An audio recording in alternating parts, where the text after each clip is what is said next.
আসসালামু আলাইকুম প্রিয় স্টুডেন্টস, কেমন আছো সবাই? এ এবং এন এর ব্যবহারের পরে আজকে আমরা আলোচনা করব দি নিয়ে। দি হচ্ছে ডেফিনিট আর্টিকেল। ডেফিনিট শব্দ অর্থ হচ্ছে নির্দিষ্ট। কোনো নাউনকে আমরা যখন নির্দিষ্ট ভাবে প্রকাশ করি, কোনো নাউনের নির্দিষ্টতা দ্বারা আমরা যখন সেই নাউনটাকে বিশেষায়িত করি, তখন আমরা সেখানে দি বসাই।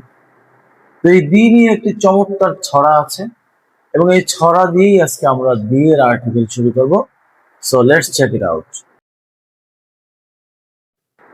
তো আসো আমরা দি এর ছড়াটা একটু দেখি এবং এটা যদি আমরা মুখস্থ করতে পারি, আমাদের দি এর নিয়মগুলো একত্রে একটা আইডিয়া চলে আসবে আমাদের।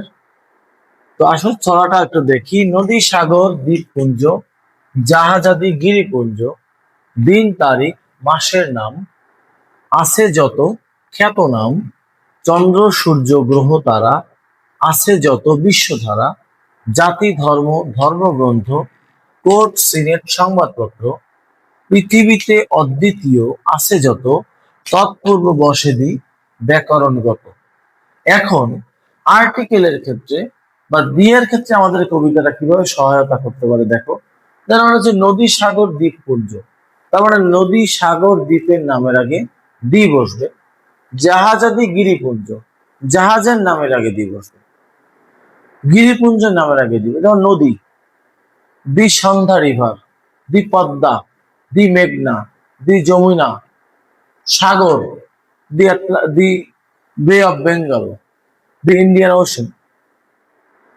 দ্বীপপুঞ্জ, দি সেন্ট মার্টিন, একটা দ্বীপ। তো জাহাজাদি, গিরিপুঞ্জ, জাহাজের নামের আগে দি বসবে এবং এই জাহাজের নামের সাথে সাথে তুমি একটা বিষয় মনে রাখবে যে কোনো যানবাহন নামের আগে আসলে দি বসে, যেমন দি টাইটানিক জাহাজ। গিরিপুঞ্জ, গিরি পর্বত, পর্বত গিরি নামের আগে দি বসে। দিন, তারিখ, মাসের নাম, আছে যত খ্যাত নাম। এখানে একটা বিষয় মাথায় রাখতে হবে যে দিন, তারিখ, মাসের নামের আগে দি বসবে যখন সেটা খ্যাতনামা হবে, বিখ্যাত হবে। যেমন বিখ্যাত যত দিবস আছে, দি 21 ফেব্রুয়ারি, দি ইন্ডিপেন্ডেন্স ডে, দি পহেলা বৈশাখ, বৈশাখ মাসের 1 তারিখ। মাসের নাম দি রমাদান। এই বিখ্যাত প্রখ্যাত যত দিন, তারিখ বা মাসের নাম আছে তার আগে দি বসবে। চন্দ্র, সূর্য, গ্রহ, তারা, আছে যত বিশ্বধারা, চন্দ্র, সূর্য, গ্রহ, নক্ষত্র, তারা নামের আগে দি বসবে। The sun, the moon, the Saturn, the Uranus, এগুলো নামের আগে দি বসবে।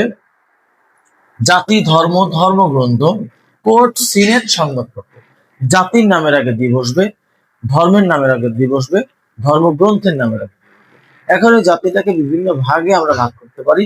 এই ভাগটা আমরা যখন বিশদ আলোচনা করব সেটা নিয়ে বলবো।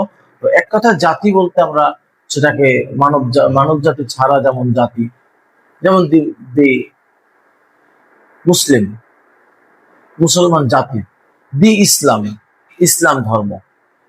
তো এই জাতি, ধর্ম, ধর্মগ্রন্থ, the Quran, the Bible, court, senate, সংবাদপত্র, কোর্টের নামের আগে দি বসবে। The Supreme Court, the High Court. Senate সাধারণত সিনেট দ্বারা আমরা বুঝি যে আমেরিকান যে কংগ্রেস দলের উচ্চ পর্যায়ে যারা, তাদেরকে সিনেটর বলা হয়, সেটাকে সিনেট বলা হয়। তো এই সিনেটটাকে আমরা আমাদের দেশীয় নিয়ম অনুযায়ী রাজনৈতিক দলের সাথে তুলনা করতে পারি, যেমন বিএনপি, দি আওয়ামী লীগ, জামাত ইসলামী। কোর্ট, সিনেট, সংবাদপত্র, সংবাদপত্রের নামের আগে দি বসে। দি যুগান্তর, দি ইত্তেফাক, দি ডেইলি স্টার, দি অবজারভার। সংবাদপত্রের নামের আগে দি বসবে। পৃথিবীতে অদ্বিতীয় আছে যত, পৃথিবীতে যা যা অদ্বিতীয় আছে, যেমন পৃথিবী, দ্য ওয়ার্ল্ড, সে নিজেই অদ্বিতীয়। চাঁদ, সূর্য অদ্বিতীয়। এছাড়া যা যা অদ্বিতীয় আছে সেগুলোর নামের আগে দি বসবে। তৎপূর্ব বসে দি ব্যাকরণ, তার আগে ব্যাকরণের নিয়ম অনুযায়ী দি বসবে। তো আমাদের এই কবিতাটা বা এই ছড়াটার মধ্যে আমাদের প্রায় 10 থেকে 12টা নিয়ম চলে আসে। এছাড়াও বিয়ের বেশ কিছু নিয়ম আছে, যে নিয়মগুলো আমরা আগামী ক্লাসে আলোচনা করবো ইনশাল্লাহ। তো তোমরা আজকের মধ্যে চট করে এই ছড়াটাকে মুখস্থ করে ফেলবে, তাহলে দেখবে যে আর্টিকেলটা দিয়ে আরো সহজ হয়ে যাবে। কারণ বিয়ের আলোচনা অনেক ব্যাপক, বিয়ের নিয়ম অনেক বেশি এবং পরীক্ষা দিয়ে বেশ প্রশ্ন আসে।